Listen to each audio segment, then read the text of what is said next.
Ladies and gentlemen, welcome back once again to Samuel Adams Returns. Those anti-federalists, they got it correct, and this is Tom Navolis, your host. Now, as always, we have a lot to cover today, and I'm sure a lot of you are raising your eyebrows in relationship to the title for this week's program that you may have seen in your newsletter.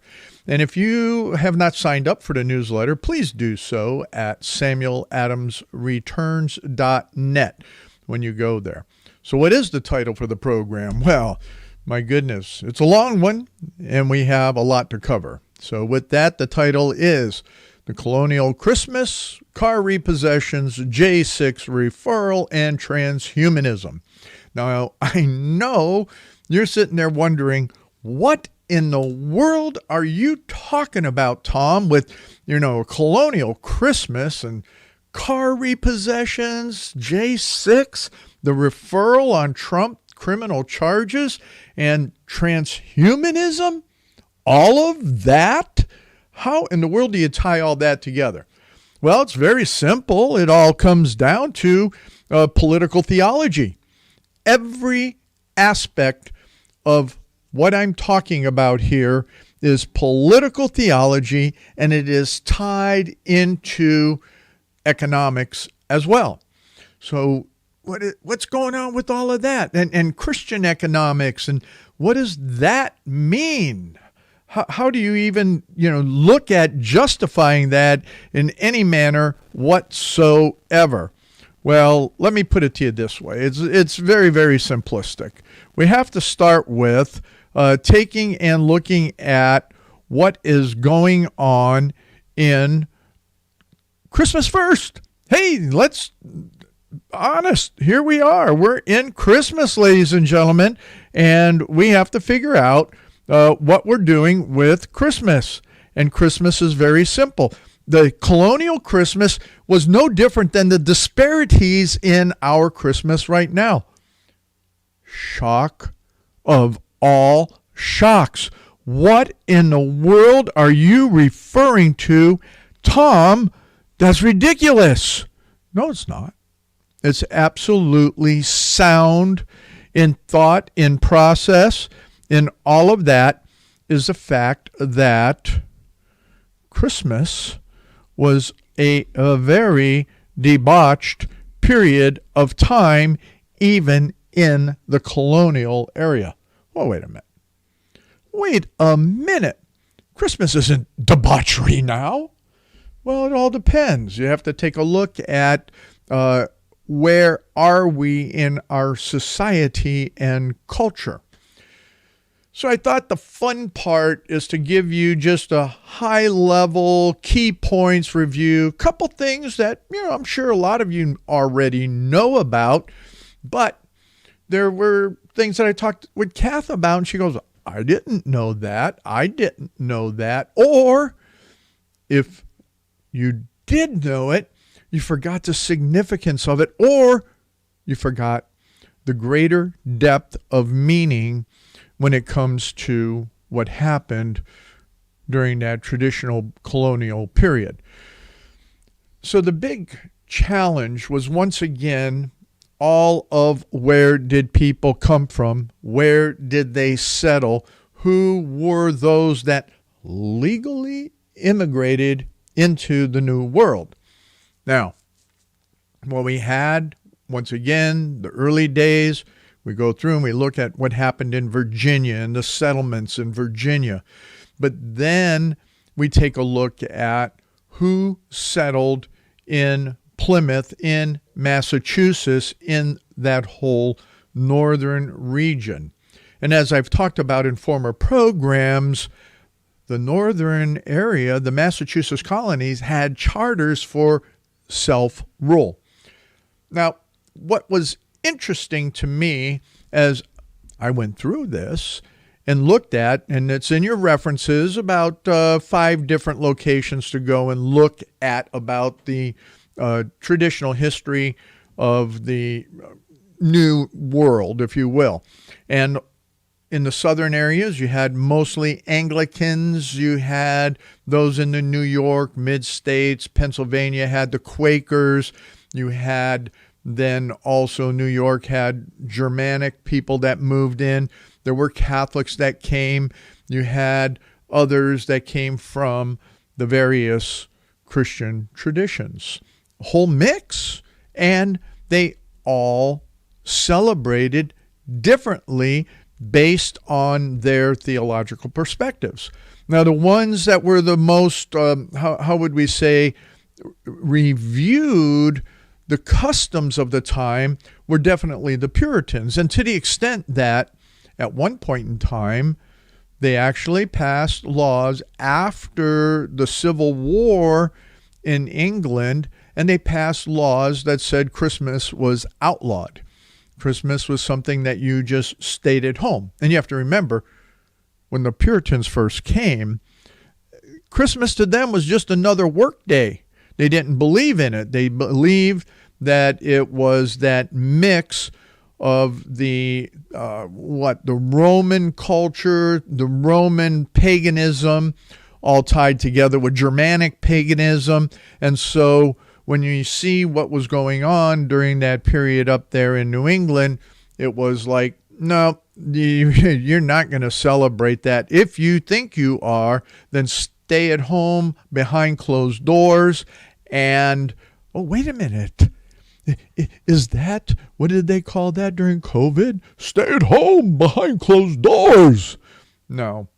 Kind of the same thing, but it was the idea that trying to keep the religious holidays pure and understanding what it meant and celebrating it as the birth of Christ, as well as anything more formal than what would happen in churches. So much more. I think it's fun reading to go through all of what is there. But what I wanted to take you through is out of the New England Historical Society really gets into the depth of it. A lot of ideas that the Puritans, although they had Christian nationalism happening there, the way the laws were, the structure, the influences, there were a lot of other folks that came to the colonies. And these were the artisans, some of the farmers, and although some of them had that Puritan background, others had either the Catholic or they had Anglican or they had a number of the different theological perspectives of Christianity. But those that weren't the Puritans were known for their debauchery.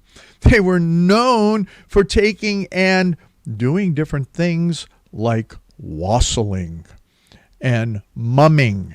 Whoa, wait a minute, Tom, what's wassailing and mumming? What is that all about?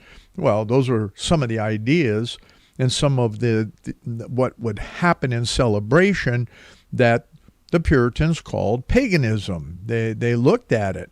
And what they said here is that they watched the mayhem of those that would break into people's homes. That was the wassailing, folks. Now, I do have a link at the site to a really good presentation of the song, Here We Come A-Wassailing. I think that it's a cute song, well done by the Celtic women. But the fact of the matter is that they would take and break into people's homes, sing a song, do various different things. So this was the wassailing inside the house, even put on mumming or acts and plays, and then try and force people to pay for that.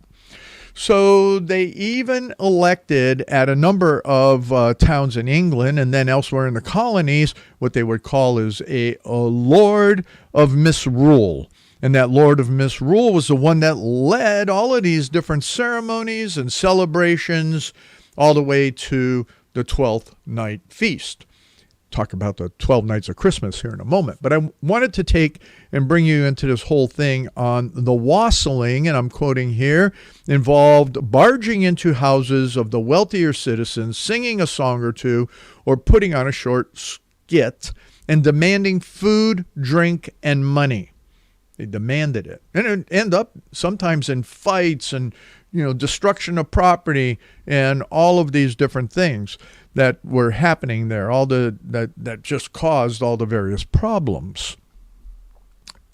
Now, I want to take you through that in the bad mirth of all of this is very interesting, is that when you really get down into the mumming, what is mumming? Well, mumming, quite frankly, in the simple definition of mumming, because there's still a mummers parade. I think it's in Philadelphia right around the New Year's or somewhere in that time, is an actor in a traditional mask, a mime, especially a type associated with Christmas and popular in England, and then through the 18th and 19th centuries. That was the 1700s in particular.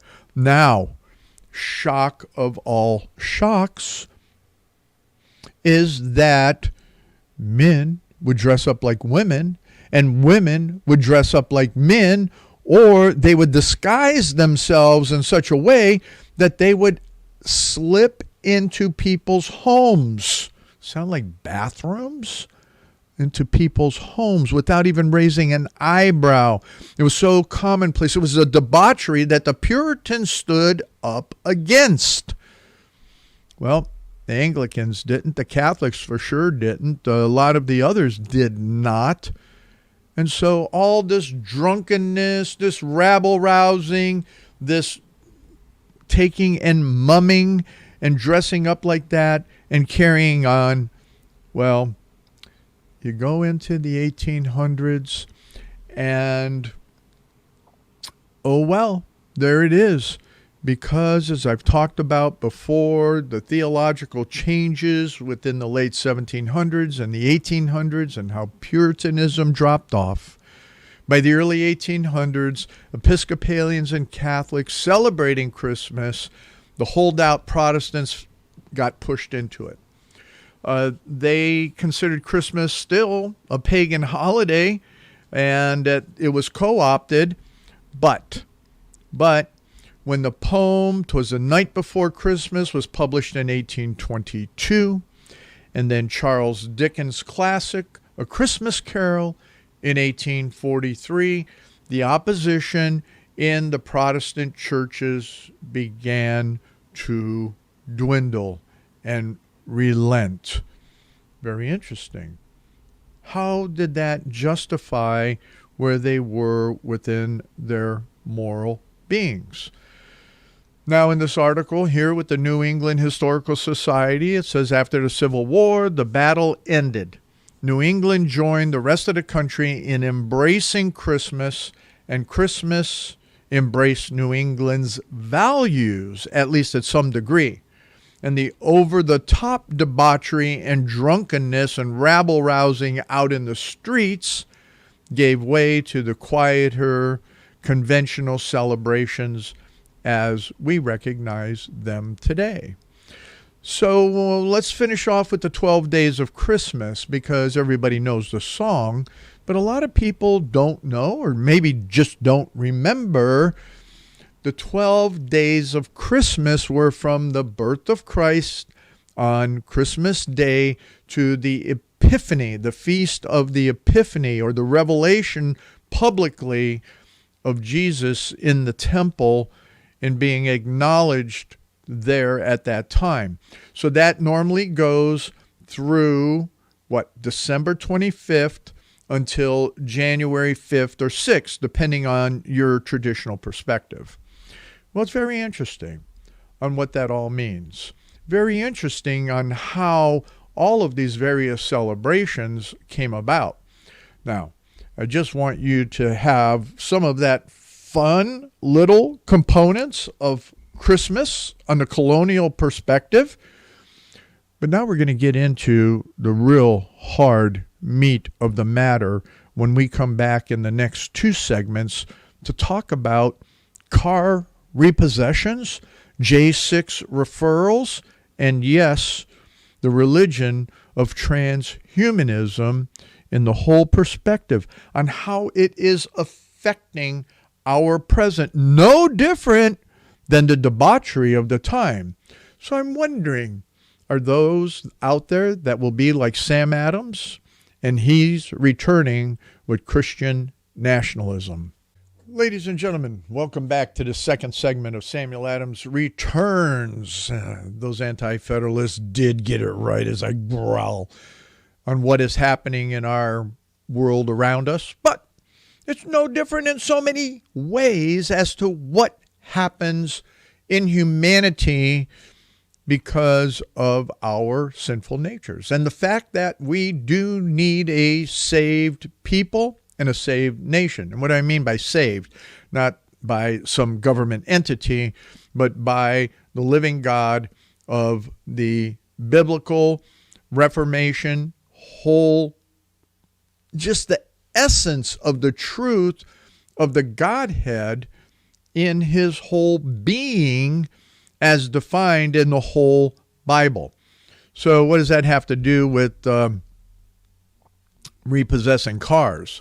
Repossessing cars comes into the fact that we fell into, again, a globalist sin and lockdowns and wasting money and all of the ideas of massive debt and bailouts and just on it goes. Well, I was really taken aback on a particular article that I just popped into my email, and it's called "The Perfect Storm Arise, Massive Wave," and not the snowstorm that is hitting most of the Midwest, the upper Atlantic, and all of that for this year's Christmas time.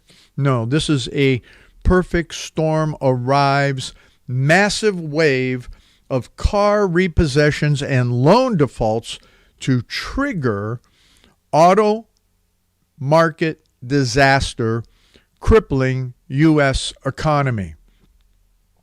This article came out December 17th, just a few days ago. And this whole idea, this perfect storm, is that this is a key economic indicator that a lot of people don't pay attention to. People look at GDP, they look at housing starts, they look at, where is manufacturing, a number of that, what are the unemployment numbers, a lot of various indicators on what's happening in the economy. Well, what's happening in supply and demand, as we have been learning from Thomas Sowell, what is the scarcity of something in relationship to the desire to have it or want it, or better yet, the need for it. Well, there's a number of different articles on economics. This is the NXT Mine is where this is at. It is also at Yahoo News. The links are there in the references at the website, samueladamsreturns.net. So make sure you go there to find it.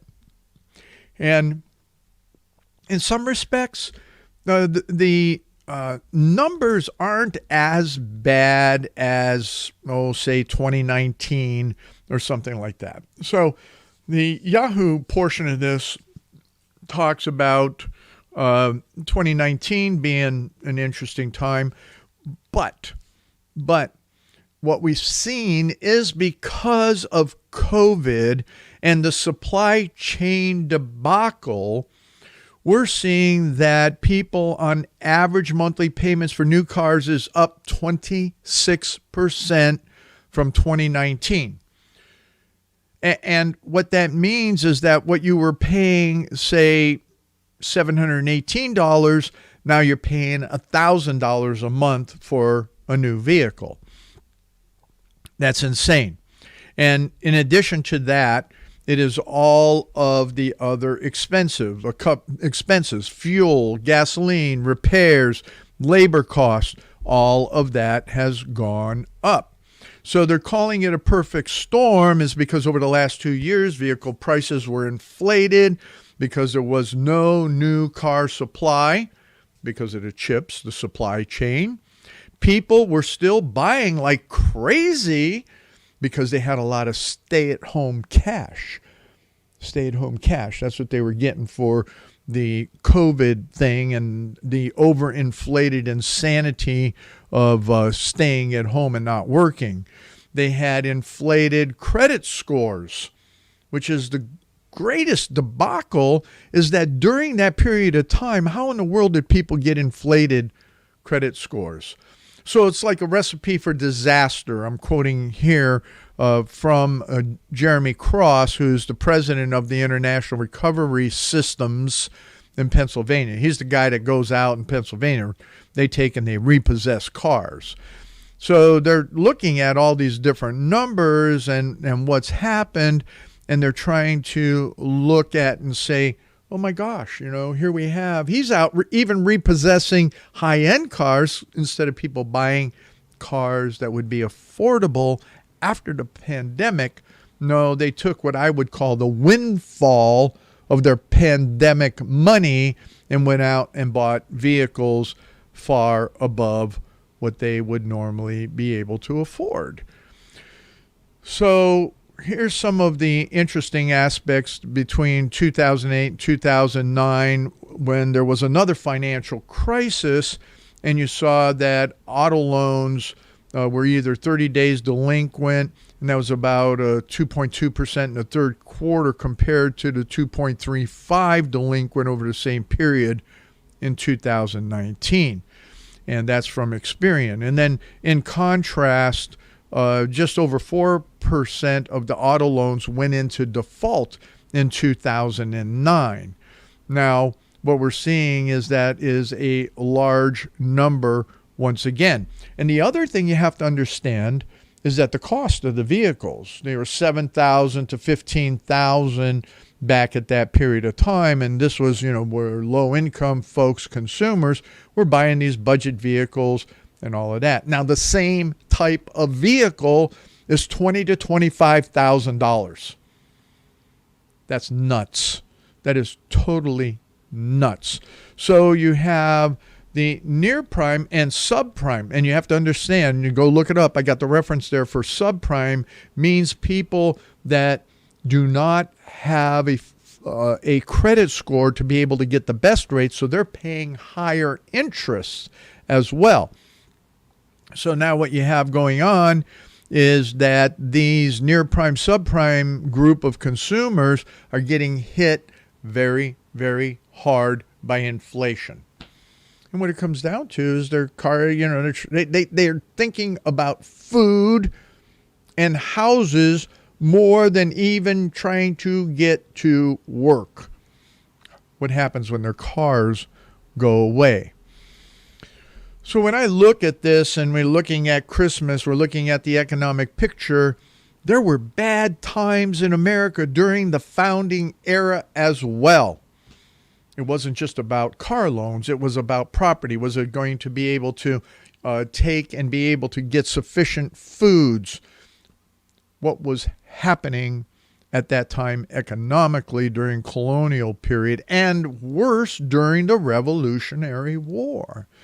The Revolution took people into more than inflation. We had a definitely depressed, recessed, and depressed American economy, except for those that we know who were in the same business as it is today, with none other than the industrial military complex. They always make money. They always make the money.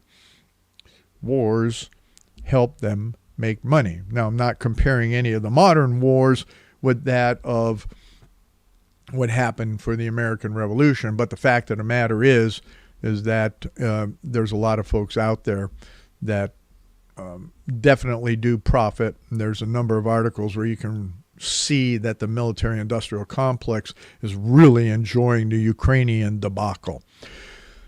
So this one reference here, there's a number of different sites. Again, the article was on December 17th, but there were in July 7th, July 25th, August 29th, October 9th, and November 3rd, talking about how this was being progressively seen that we're at a bubble, a time of bursting once again in the whole matter of banking and all of those car dealerships that carry the paper, carry the loans, or work to bring those loans together. They're talking now about going from the 72-month loan to an 80-month loan, just to try and bring the monthly payments down for people. That's crazy. But the repo man is out there. He's knocking it out of the park. They're actually saying in this particular article is that they do not have enough people to go repossess the cars that need to be repossessed. And this is going to carry on through the first quarter, if not further, into 2023. So I'm just, hey, if you need a job, go be a repo man. I should look up that movie. That'd be interesting. You should look up that movie, Repo Man. Kind of a crazy movie, I think. I think I saw it a long time ago. But the fact of the matter is that this is continuing to happen, is going to happen all the way through into 2023.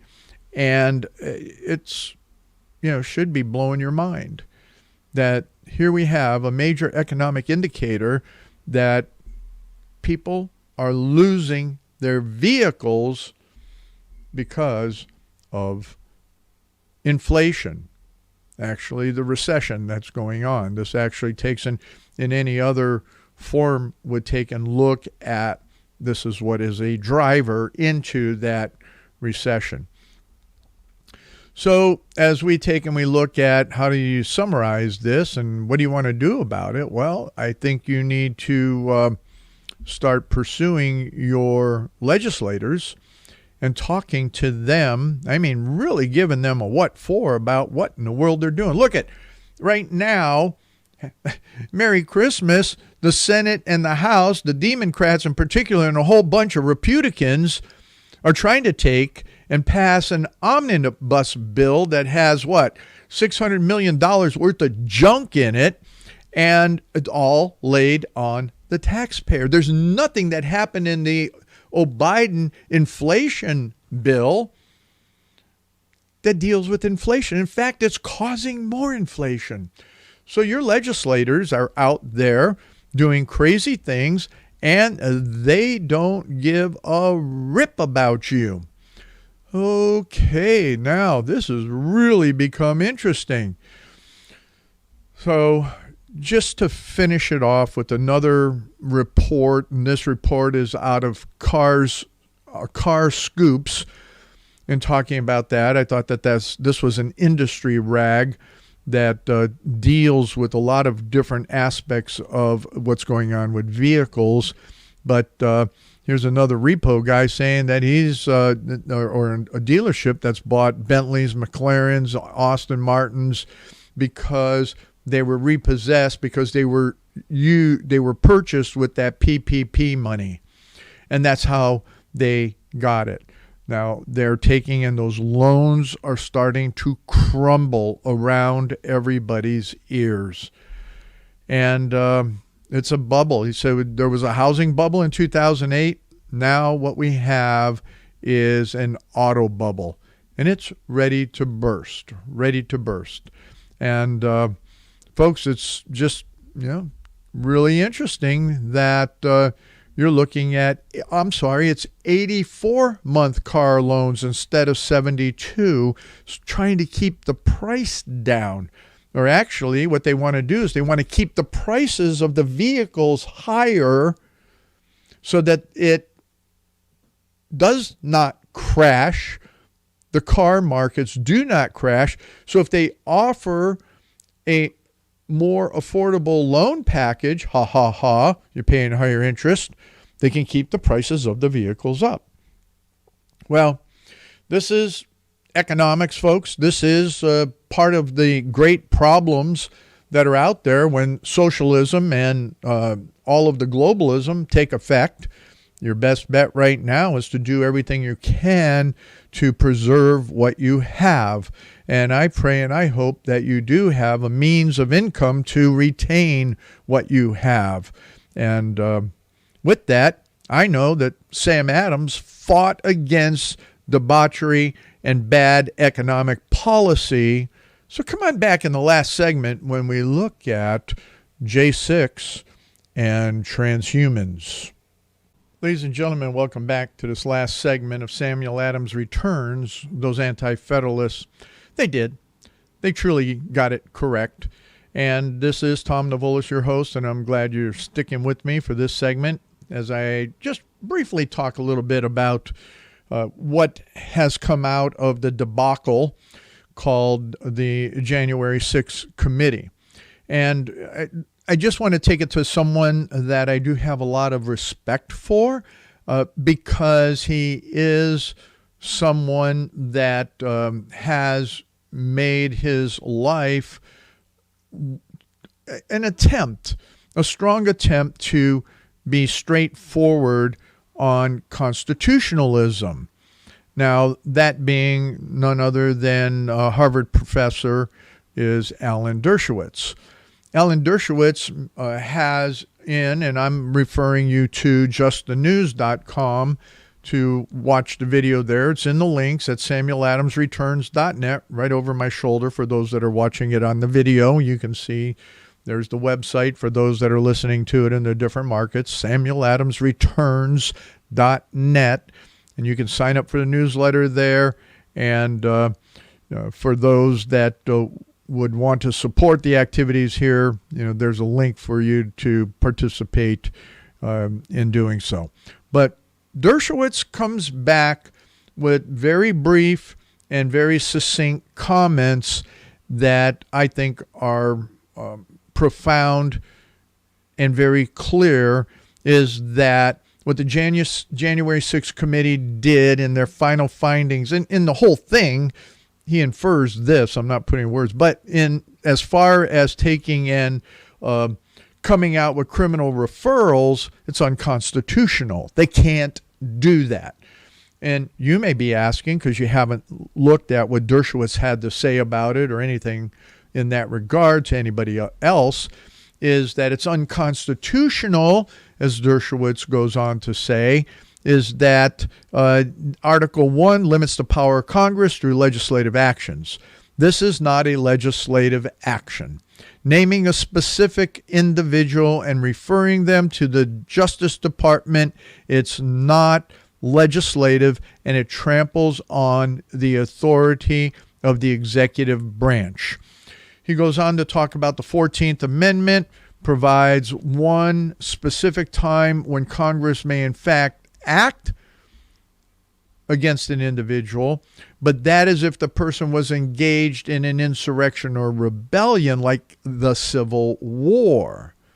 And the people that were there were not causing an insurrection on January 6th. Although the Democrats and the leftists in Congress are trying to say it was an insurrection, in fact, it was not an insurrection. The insurrection would need to be much larger, and there's a whole other definition to all of that. So Dershowitz concludes that he thinks, or maybe he's just hoping, because the Justice Department, as we well know, is so politicized that I don't know what they're going to do, but Dershowitz thinks that the Justice Department will be polite and accept their criminal referrals and then go on with its own investigation. They have a special counsel in place, and so they do have an ability to investigate, but there's a much higher standard of prosecution than anything that Congress can do. So hopefully Dershowitz, I'm saying from Dershowitz' quote here, so they will politely ignore what Congress has said. I don't know that. I don't trust them at all in that regard because, again, they are so politicized. In fact, the new special persecutor that's there is, in fact, a leftist Trump hater a leftist American hater, a leftist constitutional hater. He's just a hater of anybody that doesn't fall into their ideological perspective. So Dershowitz concludes with this. He says, we're seeing the law weaponized, and once the Republicans get into power, they'll probably do some of the same thing, which, Dershowitz, hey, I'm going to point the finger. If you do it, then I'll point the other finger in the other hand, and I'll do it. No, you're doing it, I'll do it. Playing that nonsense. We, the people, need to take and look at this, as some are saying truthfully in Congress right now, is that pull the funding on the FBI, pull the funding on a lot of these other entities. And just think about it, in the omnibus bill, there's a few millions of dollars to build a new FBI building and fund all sorts of wacky FBI stuff. Let alone everything that's going on with the Twitter files. So I think that's going to be interesting on that whole outcome. But when you have government taking and pressing in and being involved, even at the cultural level, you got problems, major problems. That was some of the major problems that the founders were looking at as well. Hey, let's just think about it. They were afraid, especially in the Massachusetts colonies, that they were going to send Anglican bishops to be the overlords of those churches in the colony, including every denomination. They were going to set up the taxing structure and do all of what they were looking to do as they were doing in England proper. Well, that was intolerable to all of the different colonies and all of those of the different religious persuasions. Now, when I look at just two quick things here, because we're past our time and how much time we actually have left, I have links for you to understand what Dershowitz talks about in bills of attainder. So that's, special acts of the legislature as inflict capital punishments upon persons supposed to be guilty of high offenses such as treason and felony without any conviction in the ordinary course of judicial proceedings. They can't do that. And so that's what the whole against Article 1, Section 9, Clause 3 is no bill of attainder or ex post facto law shall be passed. So therefore, Congress and what they're doing with this subcommittee that has no authority in the first place because they're not following their own letters of institution, they can't do what they're doing. Then secondly, in there, so that's bill of attainder, that's right out of the Cornell Law Legal Information Institute.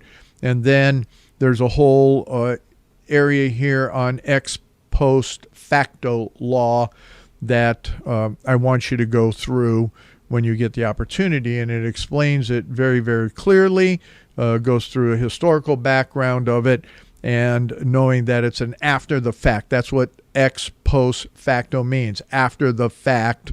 You can't make those laws. You can't set up a criminal liability on something that has happened. So very good definitions, very good explanations to take the time for you to do that if you so choose to. And again, you can find the links at samueladamsreturns.net for this week's program. Lastly, I was reading along and I popped into one of the, just one of the many articles that I like to read. And the one that really got my attention was out of Leo Hohmann. Leo Hohmann does some really great investigative reporting. I think he does a lot.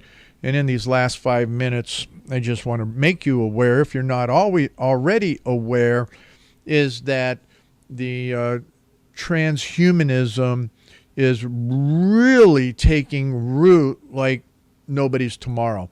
Now, I have to say that one of the primary transhumanists that are out there is a gentleman by the name of Ray Kurzweil. I was introduced to Ray Kurzweil's writing over a decade ago, almost 15 years ago. And that was through one gentleman that was a good friend of mine. He's passed now, but a very good friend of mine, who was actually one of the inventors of the transistor. So this guy, he had many, many patents to his name and so on and so forth, but not to belabor that. But Kurzweil was very early on in taking and figuring out how do you move and interconnect. Actually, he wants to take and move the whole essence of a person into the bits domain, into the computerized domain. Actually, it comes down to the matrix, very simply. And Kurzweil has taken, and he's even part of the Transhumanist Party. They even have a political party. So core ideas of the Transhumanist Party support significant life extension achieved through the process of science and technology. They support a cultural, societal, and political atmosphere informed and animated by reason, science, and secular values. Bing, bing, bing, bing, bing, bing, bing, bing, bing. There's your alarm bells that should have gone off. So right there, you have to take and look at who are a lot of the different players in this, who are the different names, who are the internationalists involved. Again, you have the links there at samueladamsreturns.net. But let's get back here for a moment before I mention about Musk. So there is a gentleman by the name of Yuval Noah Harari who is writing kids' books now to try and get to your 10 to 14-year-olds. That's the target. All right? Here's the target. That's the target, is he's trying to go after, and this link there at Leo's website takes and brings it to you very, very clearly.